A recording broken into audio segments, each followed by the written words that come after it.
The crowd stretched across the Pentagon lawn like a sea of flannel as thousands of Canadians, dressed in traditional lumberjack outfits, waved chainsaws and hockey sticks high above their heads. Their banner, emblazoned with bold crimson letters, swayed in the breeze. Taste our freedom.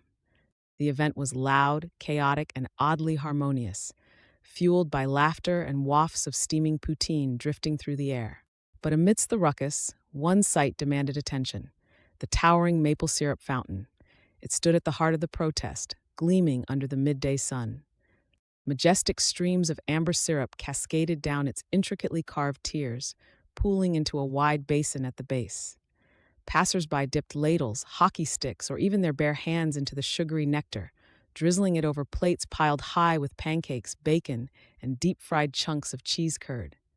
Around the fountain, Canadians cheered as a group of burly lumberjacks flipped pancakes using hockey sticks as spatulas, their technique so flawless it bordered on art. But the lumberjacks weren't alone.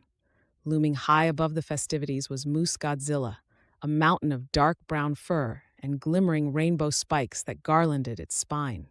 At 40 stories tall, Moose Godzilla was equal parts awe-inspiring and terrifying, with antlers the size of jet wings and bright teal eyes that radiated warmth, a cosmic guardian presiding over one of the strangest protests Earth had ever seen. Moose Godzilla roared lovingly, a deep, reverberating sound that made both Canadians and Americans pause mid-chew to cheer its magnificence.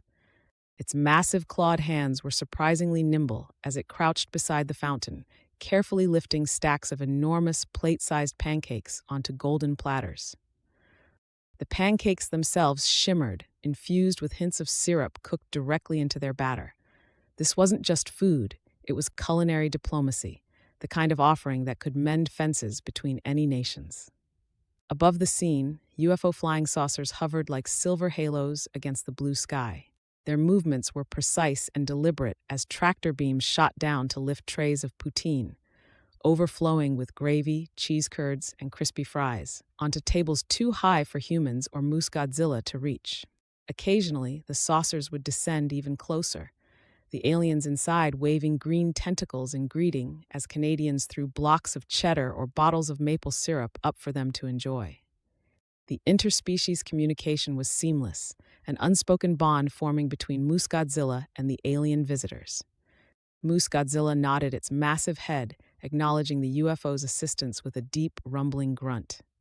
The rainbow spikes along its spine glowed brighter, flashing an array of colors that seemed to convey gratitude in ways humans couldn't fully comprehend. One saucer flashed its blinking lights in reply, a magnificent interaction of moose and extraterrestrial technology that elicited applause from the crowd. Meanwhile, the Americans watching the spectacle stood in various stages of bewilderment and delight. Pentagon officials dressed in suits and squinting under the sun leaned over barriers to speak with the Canadians. "What's all this about?" one asked, his tone half diplomatic, half dumbfounded. A burly Canadian lumberjack stepped forward, twirling his hockey stick. "We came," he said, his voice booming, "to offer you a proper taste of freedom, the Canadian way. There's poutine, syrup for the taking, and fresh pancakes flipped by Moose Godzilla itself. All are welcome." 6 F-16 jet fighters flew overhead, their engines roaring as drones swirled above the poutine buffet, broadcasting live aerial shots to social media. It was impossible not to marvel at the sprawling display of Canadian culinary genius. The buffet took up acres, featuring labeled stations like classic cheese curds, vegan gravy options, and super syrup pancake towers. Moose Godzilla flipped pancakes with finesse, using claws so delicate they rivaled professional chefs. A Pentagon official tentatively approached the fountain with a plate, his expression cautious but curious. A Canadian lumberjack grinned, clapping him on the back. "Pour yourself a taste, eh? That syrup's as diplomatic as it gets." As the syrup swirled across the official's pancakes, the crowd broke into spontaneous applause, chanting, "Maple syrup for liberty." The chant echoed across the lawn, resonating with a spirit of unity and shared joy. "Moose Godzilla for peace."